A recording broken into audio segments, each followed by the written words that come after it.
Hello everyone! Welcome back to the Easy Tech Steps channel. In today's video, I'll guide you on how to change the language in your Firefox browser.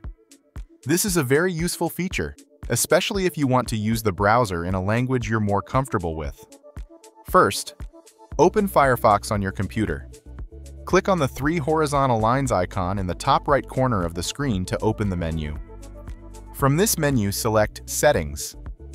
When the Settings window appears, scroll down to the Language and Appearance section. Here, you'll see the Language option. Click on it, and you'll find a list of languages already installed. Select the language you want from the list. If the language you want isn't available in the list, you can add a new language. Click on Search for more languages. Find the language you need, and click Add.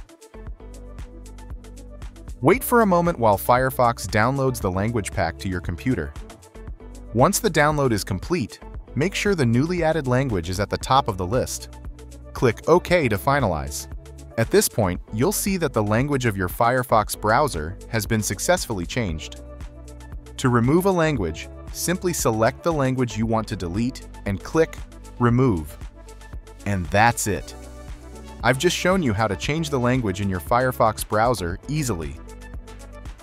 If you found this video helpful, don't forget to hit the like button, subscribe to the channel, and turn on the notification bell to stay updated with more tutorials from Easy Tech Steps. Thank you for watching, and I'll see you in the next video.